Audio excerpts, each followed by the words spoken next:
I'm Marco Asmer, and I'm driving for the Galaxy Macau RR racing team here in the Macau Grand Prix. First of all, it's difficult conditions. Started raining this morning, which normally never does during the Grand Prix here. I think the last time it was here 2000, so new for everyone.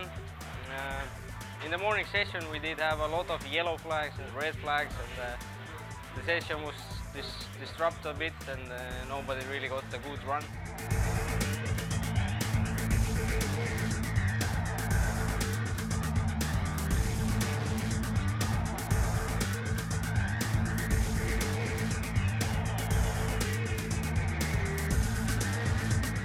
Hi, I'm Valtteri Bottas from Finland.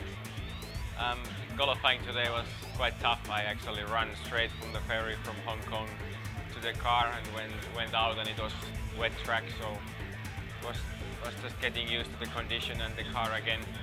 Yesterday I was testing Formula 1 car in Abu Dhabi, so it was a bit different today in an F3 car.